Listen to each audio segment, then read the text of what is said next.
Good afternoon, everybody. Thank you very much for joining us on this sunny Thursday afternoon down in southwest London. You joined us today for how to invoke disaster recovery. So let's get things kicked off. I'll start with just a bit of the setup for today.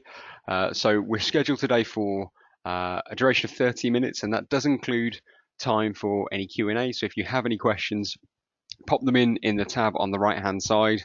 I promise we will, if we are not able to go through the questions in time on the session today, I'll respond to everyone personally and get back to you and make sure we answer any questions that you do have.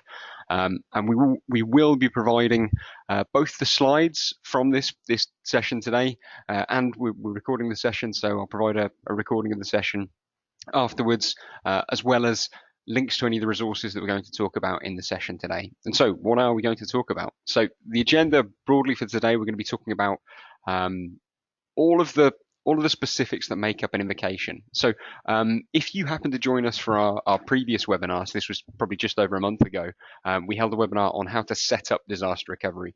And we tend to look at disaster recovery as having three broad stages. So there's the setup, putting in the technology, making it all work, making sure it's doing the job for you, doing all of your testing, signing off. You then move into a business as usual stage, and then finally you have the invocation stage when you actually need to use it in anger. Now, it's probably not worth us dedicating an entire webinar to that central section, that business as usual BAU section. And that's not to say it's not really important. There's not some vital parts that you'll be doing in there. There's actually a lot that needs to be done to keep the disaster recovery system working perfectly so that it's ready to be called upon. But it tends to be those mundane things like staying on top of your alerts, managing change control, wouldn't make probably for an interesting webinar. So invocation on the flip side of that is the polar opposite. It's not the day-to-day, it's the thing that you do pretty infrequently, but obviously when it does happen, you have to get it absolutely right. So we're going to be looking at each of these stages below. We're going to be looking at how you define your threshold for when you call upon your disaster recovery, the roles and responsibilities for invocation, and while you're in DR, how you go about communicating both kind of before and throughout that invocation, what each of those individual recovery stages are, and then finally how you go through rectifying whatever the root cause, whatever it was that caused you to invoke DR, and then how you fail back. So I'm going to kick off here with a relatively sort of straightforward, simplified incident management process. So it's a kind of flow diagram that no doubt you'll have for any of your own management processes or incident management processes. And then at the top, obviously, you've got things like your alerts that are notifying you of an issue. You've got all of the individual stages and the diamond-shaped points on the flow chart. Those are where there's decisions being made. Is something being classified as an incident or not? Does it need to be escalated? Who is it being escalated to, depending on the severity? So, as we tend to say on a lot of the topics that we talk about, it's really important to have a process in place. It doesn't mean that you won't have difficult decisions to be made during the process. It doesn't make everything completely black and white, but simply having this process in place will take an awful lot of the pain and concern out of an already stressful situation. And what's really important about having a process like this in place is the one place that you really don't want to be is where you're not implementing something consistently. You don't want to have some members of the team who would look at invoking disaster recovery because you've had a single server fail, and others who will only do it for a specific kind of natural disaster. It needs to be a management process that you're applying consistently. So like any other incident management process, what you'll have here is you've got your notifications, you've got your verifications, what constitutes an incident, what needs to be escalated. So the important bit for us, I think, here is that first part of how do you define what means to fail over or not to fail over, that big question that you need to answer. Now, for me, the best example that I know of a business that went through this and chose not to fail over was the New York Stock Exchange. So they had an incident that they were dealing with in 2015. They had downtime, but they didn't fail over. And I'm going to read through the response from the New York Stock Exchange president, Tom Farley, of why they didn't do that. So they said, it was never really an option for us to go to the disaster recovery. The New York Stock Exchange would have shifted to Chicago only in the event of a catastrophe, a hurricane, or something similar. It's worth noting, so their disaster recovery site is in Chicago. We have a playbook that we follow that involves making a decision like I did today. One of the important concepts or precepts of our plan is to choose the least disruptive option to our customers wherever possible. Ultimately, while we think of the cloud and the ether and the internet, ultimately you're connecting to a place. So in order to go to a disaster recovery system, you need to point to that place. And this, to me, I think is just that final point is the best explanation of why you shouldn't do this flippantly. So invoking DR isn't something that should be done lightly. It is relatively simple. I think probably the messaging from, perhaps we're guilty of this, but a lot of disaster recovery vendors is that you can spin up servers really, really quickly. And that's absolutely true. It's really easy to do that. In fact, it's relatively easy to perhaps power up a couple of machines and add them back onto the network. But when you're really fully invoking DR, that's something you've got to fully commit to. You've obviously got the network changes to point all of your users and all other systems to that other set of systems that you've got in your secondary environment. You've got your users to work on that, and then you've got to sync back all those changes afterwards. So there's a chunk that goes into that. It's all easy to do, but there's time and effort that's required. And I think that, to me, marks that point of how you make that decision as to whether you are better to fail over to your DR system or to try and fix that issue in production.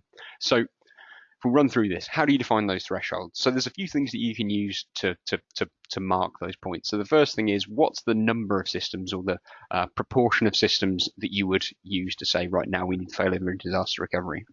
If you've got a really large environment, perhaps you're protecting hundreds of VMs, then you're likely to have some resilience built into your production system already to handle the failure of 5 or 10, a handful of those servers. If, however, perhaps 5 or 10 servers is the total number of servers that you have, you're probably going to be failing over to a DR environment if you've lost only a couple of them. But then not all systems are equal. You may have some systems that are very, very critical, or that are very, very interconnected. And so it might be a case of, yes, we would only fail over if more than 30% of our servers have failed here. Otherwise, we try and fix it in production. But if we lose this particularly key ERP system, all of the interconnectedness is so important that we need to fail over at that point. And then lastly, you will decide this based on the incident type. So what is it that you're actually dealing with? Now, some things here, perhaps you're looking at some serious damage to the server room or your infrastructure. It could be a fire, a flood, or even stolen servers, which is something that I think is actually often discounted. People tend not to think about it, but it does happen, and that's obviously one of those situations that immediately calls upon you to invoke. But I want to take some time to talk about something that has more of a kind of creeping level of severity, and that of those incidents would be flooding. So when you've got a fire in your server room, it's pretty binary. You're either standing with fire extinguisher putting out that fire, or you're invoking recovery. It's pretty straightforward. But with something like flooding, you often have a lot more time to make that decision. Now, very recently, we had a customer that was going through an issue with some river flooding, and in their case, they could literally see the water level rising up the road that they work on, and for them, this would be really pretty catastrophic. If it reaches the office, their server room is in the basement. So they were prepared. They had us on call, ready to go. They'd warned us so that we were ready to invoke. But they had a very defined high water mark of where they would make the call and invoke disaster recovery. Now, thankfully, in this case, before the water level reached that point, it started to recede, so they didn't need to do it. But if you deal with flooding on a regular basis, you should obviously know what that level is that you make the call on. We're going to talk about in a second a little more on how you define those points if it's something that is gradually creeping up and doesn't immediately present itself as a disaster. And then lastly, so for other types of incidents that I think are worth mentioning, if you're looking at something like a cyber incident, that can have some slightly different causes and actions as to how you go about recovering. For instance, if you're talking about some kind of malware, then you're needing to revert back to previous versions, and it's perhaps a slightly different kind of recovery. If you've been hit with a DDoS attack, then it's I guess it's a similar stimulus, but a different kind of recovery where you're contacting an ISP and you're trying to move traffic. Versus something like you have a malicious actor, a hacker that's in the network. In some of those instances, then obviously simply recovering to a disaster recovery site doesn't lock that person out or remove them from your systems. So on that point, of like with a flood, where you don't have a clear-cut disaster. You don't, if let's say you were to arrive in your office and there's a fire in the server room, that one's really, really clear-cut. But what about a situation, move away from the sort of the natural disasters and the kind of incidents that will hit the headlines, something that's just a regular run-of-the-mill corruption of a database, something relatively system that you can start working on, a configuration issue that needs to be fixed. Now, what perhaps happens here is that you think that you can fix that issue in, say, an hour. And I think we've all been in this situation, and you work through it, and you're trying to make that fix during the hour. But an hour comes and goes, and it's still not been fixed, and you think, oh, well, in 30 minutes I'll be able to do this. It will only take another 30 minutes. And the problem here is that something that doesn't immediately present itself as an immediate need to invoke disaster recovery creeps, and it becomes something that becomes more and more serious. Now, how do you make sure that you invoke in time to bring the business back in time, ready for a predefined objective that you've set? So what every business should have is called a maximum tolerable period of disruption. This should be something that's been agreed by the business to say, we would start to suffer severe consequences if we were not operational beyond 4 hours, 12 hours, 2 days, whatever that is. And I don't want to overegg that. I think there are a lot of businesses that really can have 2 days worth of downtime, a week's worth of downtime, and it wouldn't be the end of the world to that business. On the flip side, there are other businesses where it's critical. You need systems up, and you would be losing money in a really short period. But obviously, this is something that's defined by you. It doesn't have to be specific. Now, you have that period of time. So in order for you to get up and running and hit that time, you need to take into account how long does it take for your disaster recovery service to recover. So what's the recovery time objective? And that then defines when you bring your systems back. So you have a recovery time objective, and we're trying to get to that final point. When do you kick off and invoke disaster recovery? So let's say your MCPD is 4 hours. Your recovery time objective, it's going to take you an hour to recover. Really simple sum. That means you have to kick things off at 3 hours. If you reach 3 hours and you don't kick off, you're not going to have the business back up and running within 4 hours. Now, that's not to say that you should stop fixing an issue. If you're working with a service provider, you give them a call, you say, right, we need to invoke disaster recovery now. Perhaps you think you'll have things fixed in another 15 minutes. If that is the case, brilliant, you can stop things and hold at that point. But what you don't want to do is continue to try and work and continue to put off that time. That one point here that's really fixed is that recovery time objective. If you know how long it takes for those systems to recover, that defines when you kick off your disaster recovery. Right, so we've kind of sorted the threshold for invocation. Now I want to talk through who's involved and who's doing what. So there's a handful of different people that are obviously involved in the recovery. So you've got your IT admin staff, who are the folks who will be using the DR systems on a day-to-day basis, will be pretty involved in that recovery. You've got IT management, who will have, I guess, a hands-on role, but will also have more of a broad business-level view of the recovery. You have all the department heads, people that perhaps will be handling recovery with their individual teams. You have perhaps in larger businesses an IT director or CIO, someone who will be maybe handling that communication at the department head level. And then, of course, you've got the CEO, who's ultimately responsible for the survivability of the business as a whole. Now, IT disaster recovery obviously is part of a much wider business continuity plan. So in larger businesses, you will have a dedicated internal business continuity manager, or perhaps a business continuity team. Smaller businesses, perhaps there's an operational person who has responsibility for business continuity. But the IT DR plan really needs to be invoked by IT and really managed by IT. And as we say, it's not something that should be taken lightly. It's a significant decision, so it needs to be made by someone as senior as possible. So let's say in this case, it would be the IT director. Now, something you need to then factor in is, what if that person is not available? Now, in this case, I think you would probably have as your kind of second in command, your alternate here would be the IT manager. And if that's the case, that's probably not too much of a problem. There's enough of crossover of roles and responsibilities here and knowledge and expertise that it wouldn't have a significant impact on that recovery.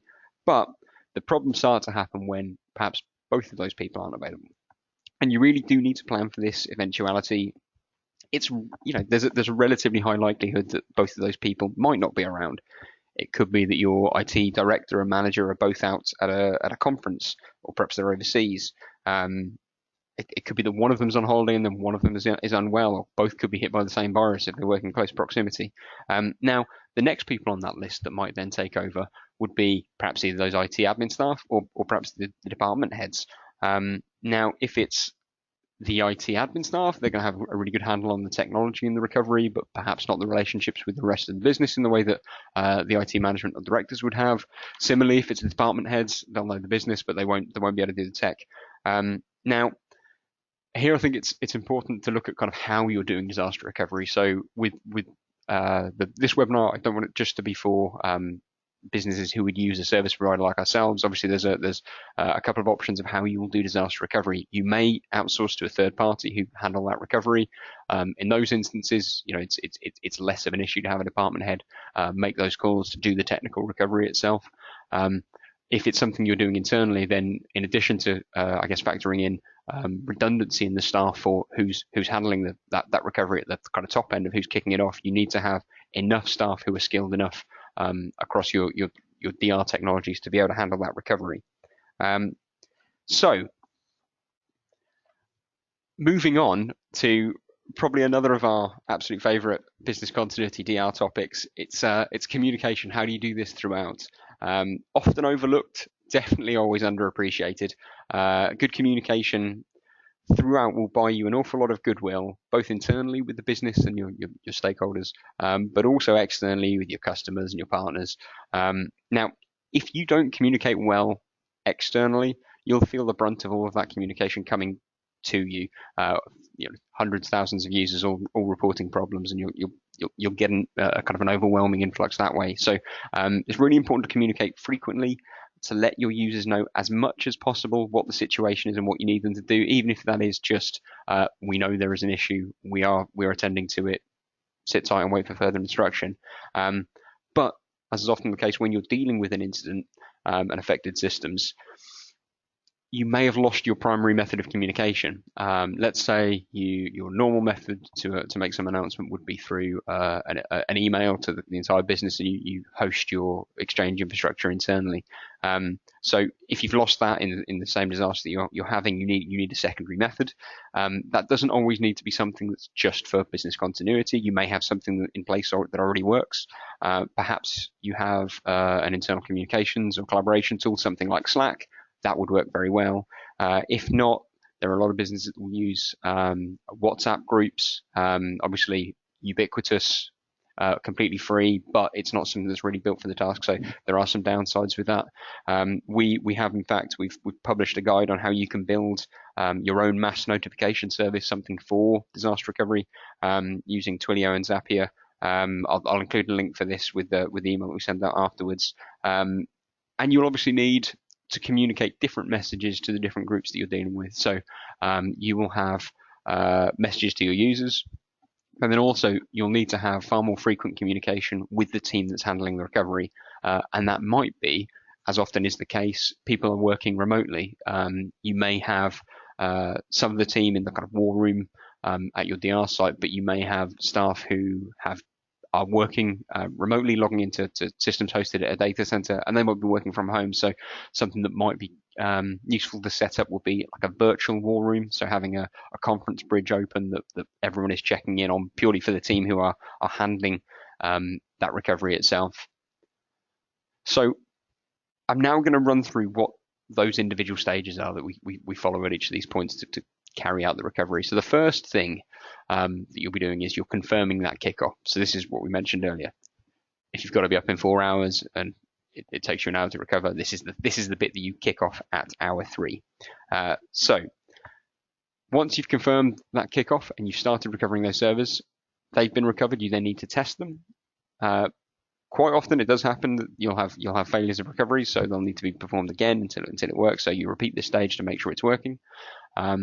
Once the infrastructure itself, the servers are up and running, you then need to make a switch over of all the networking to point all of users or all of external systems that will be connecting to that secondary site. Once that's been done, obviously you need to test those connections again. You at this point can then inform users that everything is up and running and it's working, and they can get on and work. But don't quite pat yourself on the back, open that bottle of champagne and tell yourself that everything's been fixed yet. Inevitably, there is always a bit of troubleshooting, so you're through the woods at this point, but there will be a point of kind of fixing all of the small kind of niggling issues. Now, I guess the really important thing that fixes all of those issues that we've talked about earlier with the kind of the disparity of knowledge between the different people that are likely to be carrying out this recovery. You can fix all of this with excellent documentation and a really good runbook. Now, as we've said, it might not be your A team who are carrying out the recovery. It could be that they're unavailable. So it's vital that you've got this documented in a way that other people can carry out. I think the person that said this best was a chap who we interviewed for our business continuity podcast, a chap called Richard Bale, who was the business continuity manager for a number of the big investment banks. And he said, right, your A team probably don't need the documentation. If it's the people who do this every day, they'll know this so well that they don't need it. But that's not why you write your run books. You do it so that if they're not available, anyone else can carry out that recovery. So everything that's going to be needed needs to be documented in sort of step-by-step guide of how you get things back. You'll also need all of the information that you will need to carry out the recovery. So that would be things like encryption keys, software license information, passwords, and it might be that that's sensitive information that you would not want to include in this document, because obviously this is something that needs to be pretty widely distributed and needs to be available for people, to pick up and grab immediately in an invocation. But if there's information that isn't in there, it needs to be described of how someone might go and find that information. And obviously that can't be, you need a password, go and ask Ted. Ted might not be available. It needs to be in a place that anyone who's picking this up would be able to go and do that. And obviously it's such a simple thing, but I think people can often get caught out of, you need to go and find it in this place, and that's a place that may also be affected by the incident itself. So also in this document, you need to include all the contact information for getting in touch with everyone, and not just for your team, for the people who are going to be carrying out the recovery, but also for all of the people that you're likely to need to get in touch at this point. So that'll be all of your key suppliers. If you use a service provider like a data barracks, obviously all of that information, but also things like your ISPs, software vendors, hardware suppliers, all of the people who you're probably going to need, even not if it's during this disaster itself, but it's in the recovery of the incident on the production system. Because I think it's easy to think that this information will be easy to hand, but I think when you're going through a disaster and everyone is displaced, everything is much easier if you have all of this information pre-prepared and it's there and ready to go. So that's sort of the broad kind of business information that you need, but then you've got the specific technical detail of how you carry out a recovery. Now, as I said, if you're using a supplier like a data barracks, this is something that we then detail, the step-by-step guide of how we carry out the recovery. If it's something you're doing internally, then this is something obviously that you need to include within your own internal runbooks. And it really needs to be the absolute minutiae of how you bring those systems back. So I'll run through a kind of quick example of something that we might use. So it'll be, firstly, confirming the correct version of the backup or the replica to recover to. Depending on a particular issue, you need to roll back to before that occurred. Restoring that server initially, then carrying out a reboot. Sometimes you'll have to do that to make it operational. Logging into the domain and checking the IP, rebooting a VM, starting a database, checking the domain and the AD authentication, then carrying out a reboot of the server. So finally, you might need to do something like checking SQL instances running in the management studio. It's the every single step that you would carry out that. I think this is the probably the difficult part of documenting is making sure you're not assuming any knowledge on the part of the person who's going to carry that out, literally putting in every detail. You then might have some other kind hacks and workarounds that have been built in to make sure that things work properly. So when you've been doing the setup, and this is something I think we talked about on our previous webinar, all of those things then get built into your run book to say this is how you bring it back. Perhaps when you recover to your DR site, a particular system doesn't quite run in the same way that it did on the production infrastructure. Perhaps there's a difference in the hardware. So if you then need to then go and make any tweaks to CPU, for instance, all of those things need to be kind of factored in and detailed here. So that's the recovery. You've recovered. You've failed over. You're maintaining continuity, and that's the really important thing. But now the difficult bit starts. So at this point, you've now got to drain and dry out the server room, source any new hardware, physically rebuild your systems, whatever it is. It's going to be a lot of work. And this for me, I think, is always, for us, it's a big reason of why it's a good idea to use a service provider. Such an enormous amount of work that goes on at this point of invocation. I think the idea of any team being able to do all of this, on their own is a bit much. But to have someone that can carry out, for instance, the recovery while you can then rectify root cause is really important. So, what are the steps? And it's really simple here. It's just like that initial invocation. You're just going back the other way. So you've had the disaster, you've failed over, in this case to data barracks. You've then carried on. You've been working in your replica systems for whatever period that is.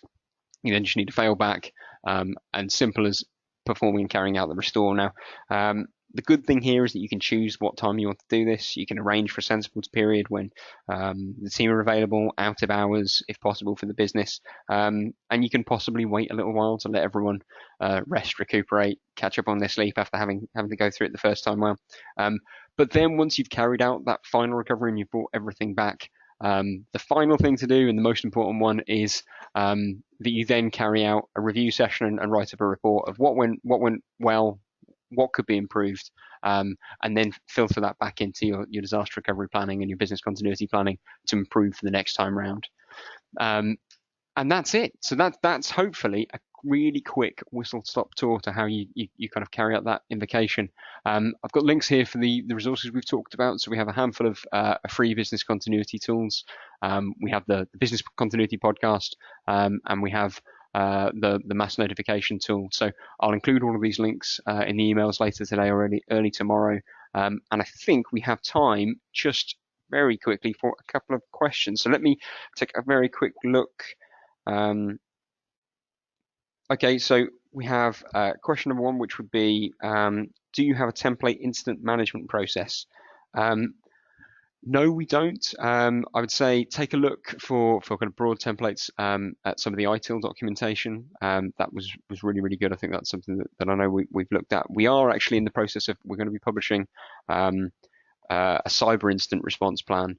And that's something we've put a bit of time into, what some of those steps and stages might be, because I think there's some intricacies in dealing with particular cyber incidents that I think are worth looking at. So sort of stay tuned for that. Next question. You mentioned business continuity plans and business continuity managers. Should the documentation be in the business continuity plan rather than a separate document? I would say yes and no, probably more no to this. I think it's important that you have you can have multiple run books and recovery plans, and I think if you end up consolidating everything into a single really large document, it can be a bit overwhelming. And it's in this case, I think probably when we're talking about specific DR run books, it's the information that's really useful for an IT team to be able to carry out that recovery. So I'd suggest having them separately, but obviously keeping them all together. If you have a BC or a DR battle box, so something that you'll go to that's off-site, that has laptops and mobile phones in, and all of your DR documentation, something you can kind of pick up and run with, perhaps something that's held at your DR site. I'd say definitely include everything in there, but I would say keep those as separate documents. And that does take us to 2:30 on the dot. So again, I'd like to thank everyone for joining us. Hopefully you'll join us on our next webinar. We will keep you posted for when that'll be. Thanks, and have a lovely rest of your day.